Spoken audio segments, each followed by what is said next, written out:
Hello, everyone, and welcome to Board Game Barbarians. I'm Andrew, your host, as always, and with me today is no one. No one's here. No barbarian brothers. They're all out doing barbarian things, I assume, like stealing jewels or hanging out with their friends. You know, cool things. Anyway, this is one of those small episodes that I mentioned in the first episode of Board Game Barbarians, where it's just me coming to you with stuff that I want to talk about, board games that I've been playing, small games that I can talk about fairly quickly, or it's going to be a shorter show. It's not going to be as long as the regular episodes. This week, we are talking about Pulp Detective. Pulp Detective was on Kickstarter starting on January 31st of 2018. It is by AV Studio Games and is a dice card and narrative-driven game. It was designed by Todd Sanders, who is also the artist. You may know Todd from such game as Iunu. I don't really know how to pronounce it. It's all IUNU if anybody wants to look it up. And They Who Were Eight. Both are card-based games. It was published by AV Studio Games. You may know them from such games as Small City, Town Center, and Card City. There are a couple other ones on their website if you want to check them out. They are at avstudiogames.com. The Kickstarter ran from January 31st, 2018 to February 28th, 2018, and it shipped in December of the same year. Now, there were pledges that included the first expansion, Double Cross, and I'll talk about Double Cross and the upcoming second expansion in a later episode once I receive it. Now, the pledges ranged from about $19 that's for the base game, to $29 for the base game and expansion, and up to $59 for 2 copies of the base game and expansion. I think that's more of like for stores. It's the retail version, I assume. Now, the components for the base game came with 39 cards with linen finish, which includes 9 cliffhanger cards, 9 informant cards, 9 follow a lead cards, 3 cases to solve, 2 double-sided detective cards, 2 double-sided police inspector cards, which is used for the 2-player version. I did forget to mention this is a 1-player game with a 2-player variant. 1 double-sided criminal boss card, 2 stamina clue cards, 2 item cards, 4 investigation cards, 16 twist markers, 8 wooden cubes, 1 rulebook, and 6 dice. Now, the game theme, if you haven't caught on, is Pulp Detective. You take the role of a detective from the pulp magazines of the 1930s. You have 24 hours or less to solve the case before it runs cold. And you do such cases as the case of the Carney Killer. Now, the rules, there are 3 phases. First phase is the storyline. You draw 3 cards. That could be either a cliffhanger, informant, or follow a lead card. You then randomly select 1 face up, randomly discard 1, and randomly place 1 back into the deck. The second phase, the card that you chose face up, has 3 rows of symbols that match the symbols on the dice. You must succeed in a matching roll for these symbols on the dice in order to complete the card. What you roll is based on the amount of time left on the case, such as you may have, like if you have 7 hours left, you'll roll something. If you have 12 hours left, and then if you have over like 20 hours left, you roll something else. Obviously, the higher amount of time that you have, the easier the dice roll is. Now, if you succeed, you gain a reward such as stamina, an item, and more importantly, clues, which you'll need to actually win the game. And if you fail, you lose stamina, an item, or time. You repeat phase 1 and 2 until you find 4 clues, or run out of stamina or time and lose the game. This creates a storyline or a river of cards, and you get an extra roll or re-rolls for matching certain colors on the edges of the cards, either the tops, sides, or bottoms.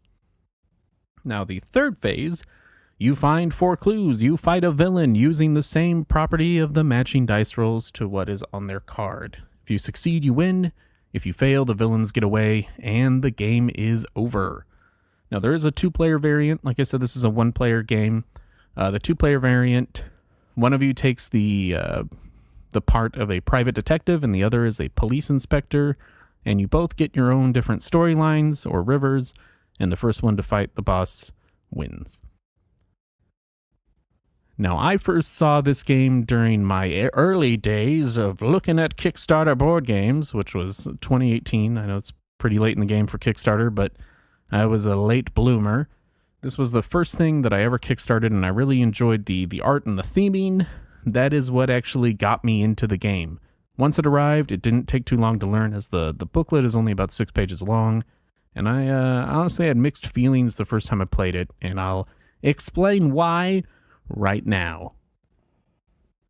Now, problems with this game: the game is almost 100% based on chance. There are a few mechanics that try and alleviate this, but I haven't figured out a repeatable strategy that I can duplicate to succeed constantly. And that's really the only major issue with the game, besides it being very difficult and based on chance, almost, like I said, 100%. Now, I still love the artwork and the theming. It's great. And when you can sit back for a moment, not think about strategy, and really just imagine what's happening in the story, or making up your own story, it's pretty great to see what unfolds before you. Now, I've currently played this game 5 times and have yet to have even close to the same card combination come up. The game does feel a bit repetitive when you're trying to come up with a strategy for the game, because it's just draw a card, roll dice, repeat.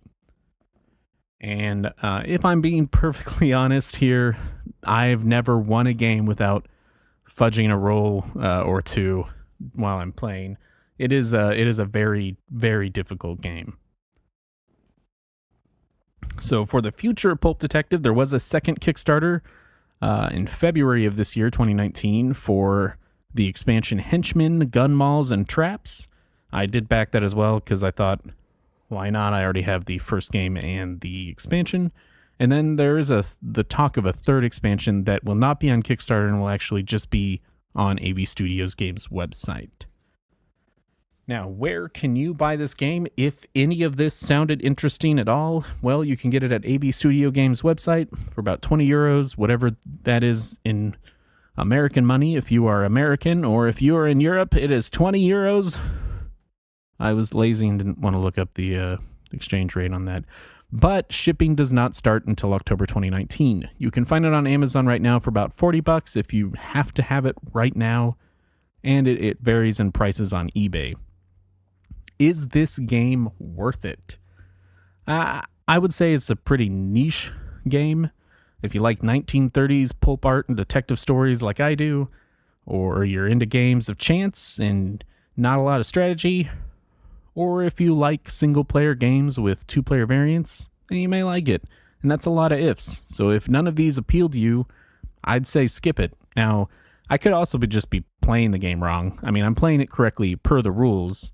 The rules aren't really hard to understand, but maybe I'm just not grasping a mechanic or something properly. I'm not really sure. Otherwise, it's a cheap game, and you can play it by yourself if you don't have any friends like me. I'm just kidding. I got friends to play games with most of the time.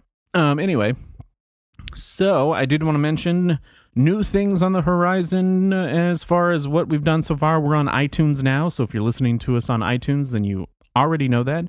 We do have a website, www.boardgamebarbarians.com. You can check out the show description and find a link to our Discord. We would love to have you come on and talk with us a little bit. And we also have an Instagram at Board Game Barbarians. You can check out our Facebook. That's facebook.com/BoardGameBarbarians. We are on Board Game Geek as well, thanks to Justin. Under podcasts, you search for Board Game Barbarians, and please listen to Justin's show, Retro Warriors, the retro video game podcast, found on iTunes, or find their RSS feed on their website, retrowarriors.net. And of course, as always, remember what is best in life.